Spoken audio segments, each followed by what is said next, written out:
This young man, he's a talented author and scholar. A round of applause. Come on, don't be shy. Man, you're too kind.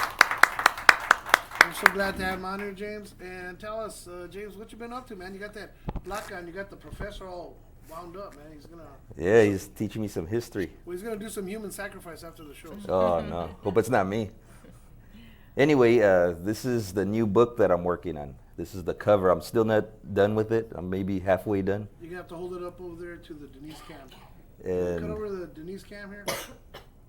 the name of the book is Native American Indian Enemies. And these are the biggest enemies, some of the biggest here in the United States of America. And these are the biggest of the big. So I'm pretty honest when I write. I don't hide anything. I tell the truth. And I have no fear. That sounds good. Yeah. Neither do I. That's why I do the show. Well, if you have me on, you have no fear. I have no fear. Well, I have the professor. I definitely have no fear. I'm scared of him. I know he scares everybody. His he's knowledge is just unbelievable. Yeah, a bull in a china shop. Unbelievable. But it's a beautiful thing. And you were talking about. I know earlier today we were discussing about the fact that you have the good father that founded the missions here is going to Yes. be canonized. Yeah, today. And as a matter of fact, here he is right here, Junipero Serra, and he's one of the enemies in my book, and one of the main reasons is right here in California, our people were destroyed because of him, because of the mission system, and because of the doctrines from the Catholic Church. And the Pope today canonized him a saint after he made apologies stating that because of the wrongs that the Catholic Church has done in Junipero Serra, he's making apologies, and at the same time, he's making the guy a saint. Doesn't make any sense. It's hypocritical. If he's not a saint, why are you making him a saint? It's a slap in the face to Native American Indians here and anywhere in the world. Oh, definitely, definitely. See, it's that kind of contradiction that makes Republicans what they are nowadays. But it's very interesting the fact that they would canonize that. See, before you'd have to it was 3 miracles, right, or something. Then they put Yeah. down to 2, and he only has 1. He actually only has one miracle. And they've made him a sainthood. And the only reason I like that miracle is because it had to do with lupus. But other than that, he is not the best person, and he's not a saint in my book. One of the things that kind of pisses me off is they always say he's a very controversial figure. Uh-huh. And amongst Native American Indians, there's no controversy. We hate him. Okay, But fair that's enough. that's kind of ridiculous to say that about him. He's controversial. No, he's not. We don't like him. We know what he did to our people, and to me, he's the founder of genocide here in California. I was going to say genocide is very controversial. Yeah. So is evolution. So people are like, we never know. The massacre that occurred, was it at the mission there? At all the 21 missions, from San Diego to San Francisco, the native people built the missions as slaves, and they say California is not a slave state. It's not true. We were slaves at those missions. And we died at those missions. We're buried in mass graves at those missions with no acknowledgement, no recognition. There's no grave markers, nothing to honor the native people that built those missions. Now, I know we we spoke last time you came on board. It was almost a year ago now, I think. Yeah. And you mentioned the fact that that over here by Whittier Narrows there was supposed to be a gravesite or something to that effect. There was area they were going to redevelop or something. Yeah, I don't know all the details on that, but I know they plan on building a discovery center, and it's going to Right. cost like I don't know how many. $10 million. Yeah, Well, that's and a it's discovery. the land is Gabrielino area. There's burials there, there's wildlife, and they want to destroy it by building supposedly they call it a discovery center, like a museum. But to us and the Gabrielinos, that's sacred land Well, sure. and should not be disturbed at any cost. Well, that's like I said, it's a very unfortunate set of circumstances, but all too often, and I think we touched on this last time, it's the fact that all too often people of indigenous heritage, if you will, and people from the area, thank you, Vivian. She's so sweet. we have a tendency to become, we're not subject to history, we're objects of history. Yeah. And that's why they're able to do that, you know. I remember. We have no voice. We're almost like we're invisible. We're not. They never call upon us to, for our voice. Represent. Yeah, exactly. Yeah, well, it's like, you go down, like, if you look at your Westerns, folks, and you watch your Westerns, oh, there's a cactus, there's a tumbleweed, there's a Mexican, there's an Indian. It's like, it's all part of the Yeah. scenery, right? And We're just an object. that's it, yeah. See, we The become background. objects. Yeah, to be cut down Exactly. so the Europeans can come in and build their houses, their fences. When they were building the Yellow Line over in Boyle Heights in East LA, they unearthed, if you will, a cemetery that was Asian from turn of the century. And oh my God, and we're not putting down our Asian brothers and sisters. God bless them all. But the thing is that they made a big stink about it, like, oh my God, we have to rebury them and whatever. But then constantly they're always, trifling and messing with, indigenous people's, burial sites. Yeah. And they think nothing of it. Nope. They're never reburied. No, there's no Nope. ceremony saying, hey, we're putting people back where they belong. Yeah. And it's unfortunate because. And could you imagine if we were to start digging up the European ancestors, their grandparents, their great grandparents, and moving their bodies, their bones of their ancestors? It would never happen. They call it redevelopment, but Yeah. that's what it would be. And With us, it's called progress. progress. There you go. Yeah, I know because I live in beautiful Whittier, California, and we have a park right across the street from where I live, which was a cemetery 40 years ago. Yeah. I know exactly. We have family members buried there. Yeah, see, On my and all of a dad's sudden, side. it became a park, and they have like a big plaque that shows Yep. all the people that were buried there. Yeah. And where'd they go? And they're still there. Yeah, they're still there. There's just grass on top of them and no markers. They just removed the headstone. Yeah. Exactly. Oh. They declared the park a nuisance, the cemetery a nuisance because they weren't keeping it up. So Oh, now I see. the bodies are still there, but it's a park now. Yes, and there's a lot of people playing volleyball there, so it's really nice. Ah. It has fun, and we do that. But like I said, they call it Dead Man's Park. Actually, Yeah. is what they call it. That's the nickname. Sort of a little spooky there. What's the 'Cause- name of the park? So I won't go. Oh, okay. Well, I think it was originally I'll be called haunted by Pioneer these Park. Yeah, I think it was Pioneer Park, originally yeah. called. Pioneer Park. Oh. Well, see, what they Wow. had across Beverly Boulevard, what they had was on one side was a Potter's Field. And Potter's Fields, for those people that are not familiar, is for people that can't afford a cemetery and a consecrated ground. They're buried, just in a field. The bodies are thrown in there, and that's a Potter's Field. So across Beverly, you have Potter's Field, and then you have the Pioneer Park, which was a cemetery.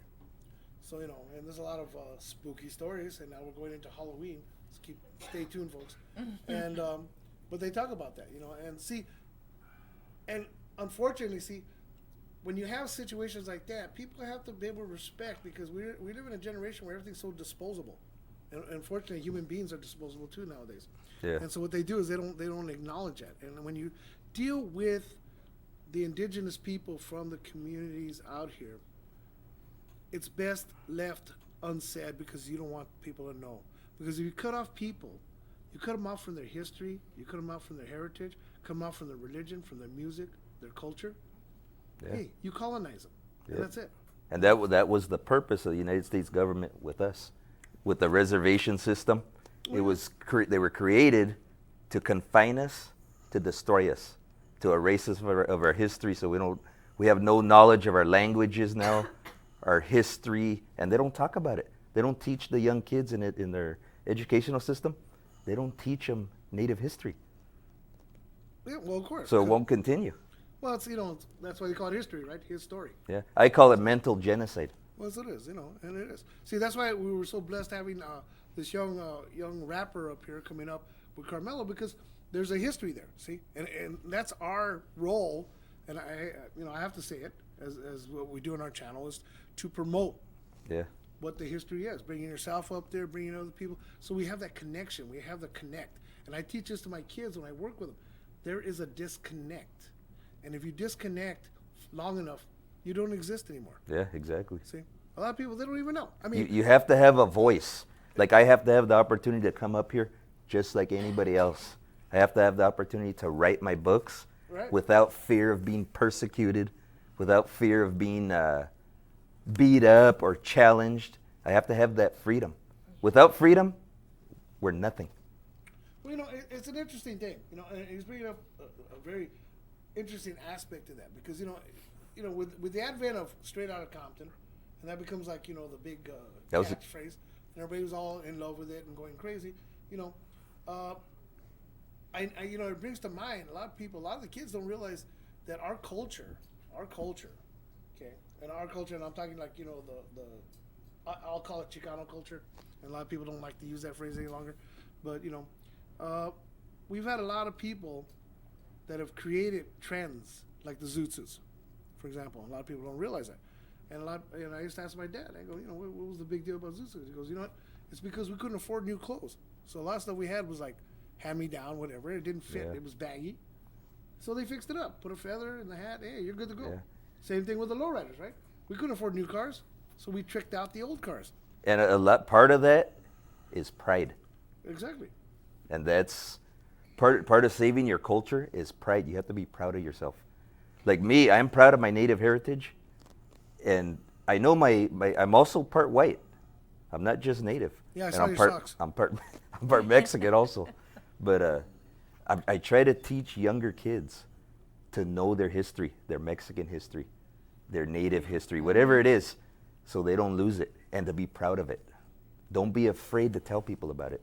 Well, yeah, and that's the truth. See, and what we have here on this show, and we have wonderful people here, but it sort of freaks people out a little bit because if you notice, you will, almost our whole crew is all female, and we are empowering. Yeah. Yes, we're empowering our women, and that's what it's about.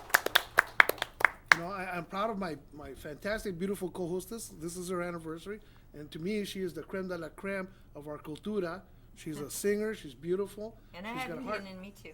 Yes, and she has got the heart of gold, okay? And she does, and she's always out there for the community. That's why she does this show day in and day out. And you see all these young ladies are working here. We had little Denise taking the pictures. We got Yolanda on the back. We have all the new kids coming in from Crans, and of course our little Talia from Madrid.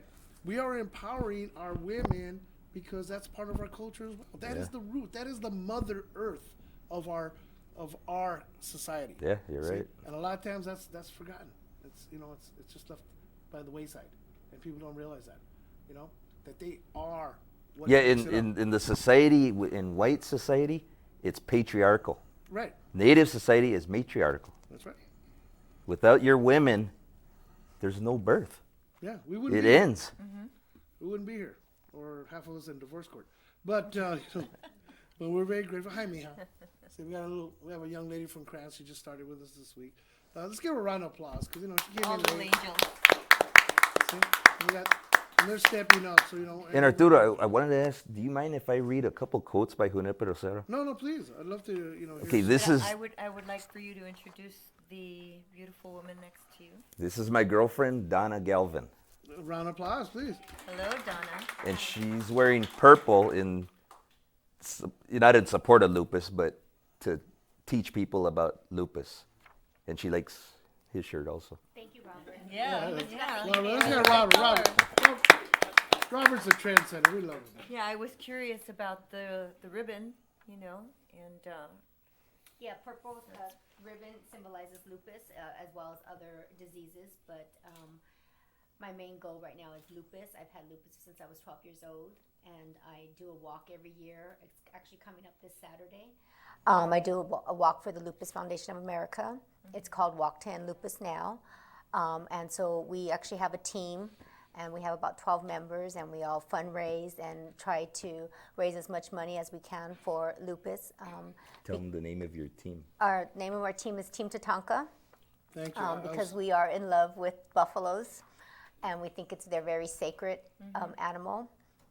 But the goal for me today is just really to bring awareness of lupus, because a lot of people aren't aware of what lupus is. yeah, that's the one question is, what is lupus? What does it do to you, or how does it affect you? how do you get it? Where did it come from? Well, that's the thing, is that they call lupus the mysterious disease because there's no one test that will say you have lupus or you don't have lupus. It's a bunch of tests that will say, okay, you can eliminate everything else and you pretty much have lupus.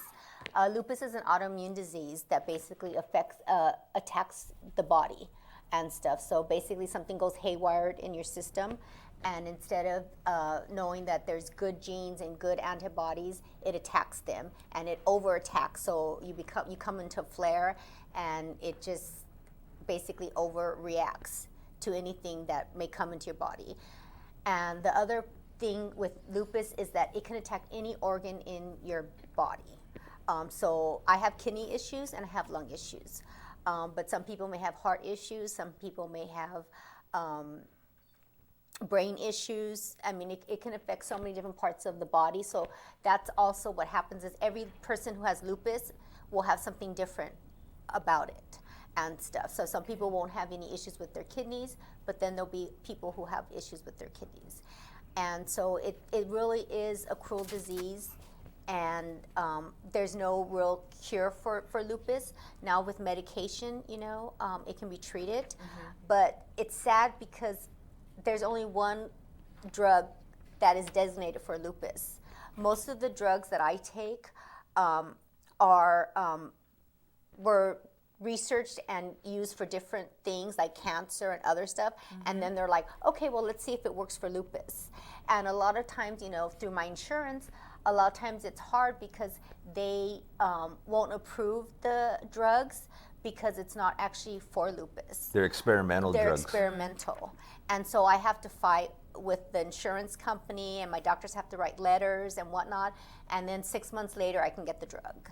And those are drugs that save my life and make a difference in my life every day. So it's sad that there's not a lot of, because of money, there's not a lot of research dedicated just for lupus.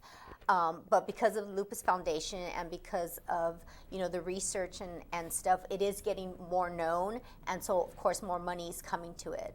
And Tell about your. I just did a public service announcement for lupus, which I'm very proud of. It was the No campaign, which is that we need to know lupus in order for there to be no lupus one day. And Whoopi Goldberg was involved with it, Susan Lucci. Edward James Olmos. James Olmos. They were the stars, and then we were the regular people with lupus. So I'm very proud of the PSA that I did for lupus, because I think just the more people are aware of lupus, the more we'll be able to get the funds so that someday there won't be lupus. All right, let's hear it. Hey, come on. I'm hoping, and I talked to James about this, that you guys can get us some footage from the walk.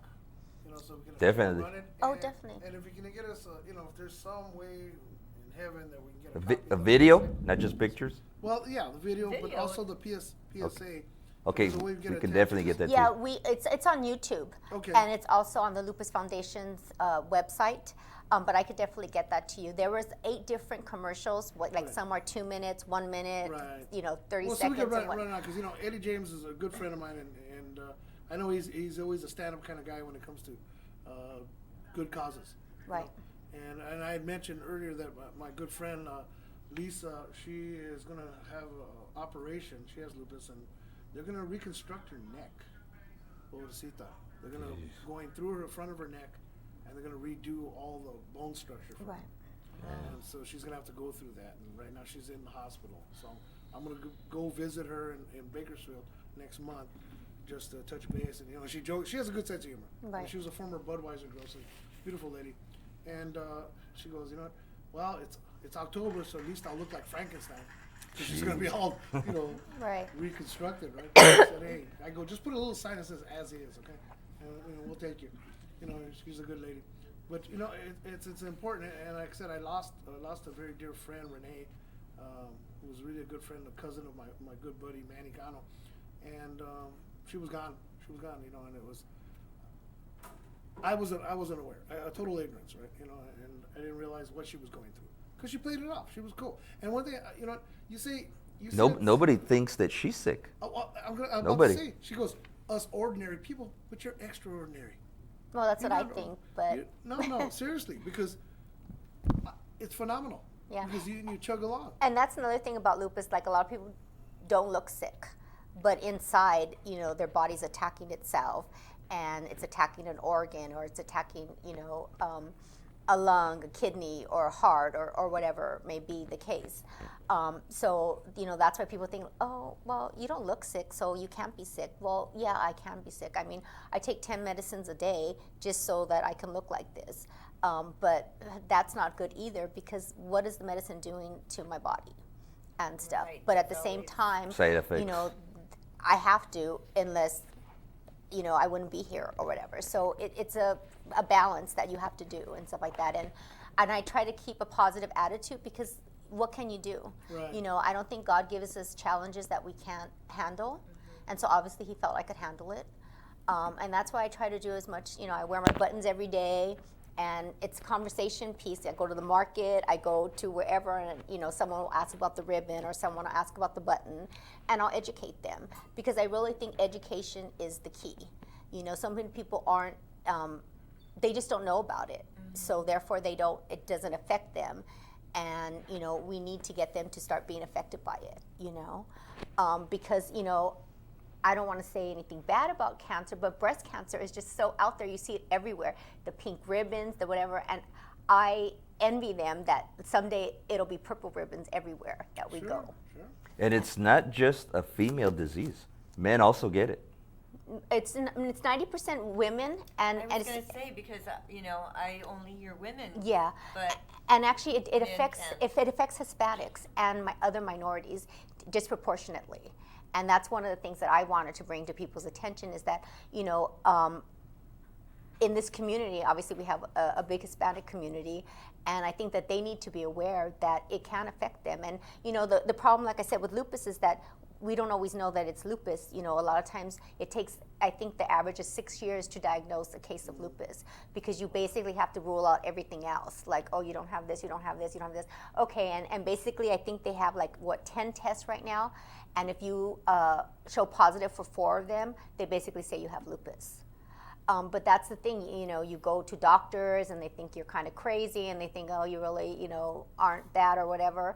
And then eventually 6 years later down the road, you know, but so much damage has been done into your body that sometimes it's not reversible. within those 6 years. Yeah. And there's a lot of doctors that are, even lupus specialists, that are insensitive Well, to the sure. issue. But yeah, Like, I mean, it doesn't discriminate against age. You can get it as a child. Yep. And more than likely, as a child, you would not even imagine Right. this little Yeah. baby or a little toddler or, you know, a fifth grader or, you know, even a teenager having a disease like that. And yet, you know, like, what are the first symptoms that people feel or that you would feel? Is it pain? Well, I think mostly it's you feel really tired. I know there's actually a young lady, I believe she's the Miss Gardena, I want to say. And she has lupus, and she used that as her platform when she became Miss Gardena. Because she said she was like around 14 or 15, now she's 17, and she just started feeling tired. You know, she couldn't keep up with all her 14 and 15-year-olds and stuff like that. They all wanted to go do this and that and whatever. And she's just like, Mom, I feel so tired all the time and whatnot. And then, you know, eventually she started feeling pain here and there and whatnot. But her first symptom was just being tired. You know, she wasn't the average, you know, teenager that just could go and, you know, live on 3 hours sleep and, you know, whatever else. She just couldn't do it. You know, she'd have to come home and take naps, and, you know, she'd have to go to bed early and, you know, whatnot. And obviously she's in high school. She has all this homework to do and whatnot. And they started, you know, taking her to doctors. And, you know, at first they didn't find anything. They just thought, oh, well, give you some more vitamins, or, you know, maybe you're just not getting enough sleep, or you're not getting enough good sleep, or whatever. You know, and 2 years later they diagnosed her with lupus. And she has some other issues as well, but that was one of her first issues, was being so tired all the time. And in the meantime, those 2 years can do damage to Oh, you yeah, it makes before they diagnose it. well, you know, let's get a round of applause for this Gosh. young lady, because, you know, she's a hero. And I'll tell you, you know, we got to bring you back for more discussion on that, especially after the walk. And I'm just gonna let James finish up because he had some statements to do. Oh, We gotta okay. Close it on up because I'm watching. I'm going by my Gilbert Stokes clock, and it tells me that it's past his Mimi time. And I'm watching. He's just right there, like he's so fascinating. I love it. Okay, I just wanted to kind of inform people on Junipero Serra. And these, I'm going to give you 3 quotes by him about Native American Indians. And you got to remember, he was working at the missions. He saw the carnage, and he condoned it. So this is one of the quotes. There was some Indians that had escaped from the mission where he was working. They captured him, brought him back to the mission. He was so pissed off, he wanted to hang him. The other priest calmed him down, and this was his quote. "Such a race of people deserve to be put to the knife." This is the saint, Junipero Serra. Another quote. This is what he says, what he saw about the children dying at one of the missions where he was at. In San Antonio, they are faced with 2 harvests. That is of the wheat and of the plague among the children who are dying. So he compared it to a harvest. This guy had no sympathy for Indians whatsoever. And that's about it for the quote. Well, there's one more. "I don't see by what law or reasoning my Indians should be exempt from being whipped." So he condoned whipping, just like blacks on the plantations, African Americans on the plantations. So this is the wonderful saint that Who just became a saint today. yeah, it's a disgrace. It's a slap in the face. Well, I tell you, what? We're gonna take people who want to nominate for a saint. We can find people out here that we can have Saint Gil Stokes, Saint Robert. We have Saint Professor back there. Well, if it only takes one miracle or less than that, we can do that. But I do want to thank you for letting me come on and talk about these issues, because I know they're pretty. It brings the tempo down, the mood. But it is a serious issue, and I know it's really controversial. But I just want to thank you for letting me come and speak about this. Oh, we love having you, James. A round of applause for James. Nothing wrong with Tufo. knowledge. Thank you. Arturo's the man. Yeah, I'm just a guy behind the desk. But let me tell you, this is not this is for the community. That's for those young people we got working here. There's a round of applause for all my young interns, please. Bless you all. They're doing so well. And hopefully we'll get more kids involved, because this is their studio. And of course, we want to thank my wonderful, wonderful co-hostess, Miss Vivian Macias. A round of applause, please. Thank you. Thank you, Arturo. She makes it all possible. She's my joy in my life whenever I do this show. I can always, even no matter what kind of day I have, I just got to look at that pretty little smile and I'm good to go. That's it. And a female host. You don't see female hosts. Oh, no. She's It's always a top. guy. Oh, No, she's the boss. That's what it is. See, I'm No, just, not. I'm just like, comedy relief here. I just, but Miss Vivian's the one that calls the shots on this, and keeps. Just like in a marriage. And I learn something new every day. And I experience the talents that come here and enjoy the people and the knowledge that I get something out of this. And That's the way we're here. you all. And that's why I got to keep her coming on back, right? Let's hear from Vivian Right. again, please. All right. She's dynamite. I want to thank everybody once again.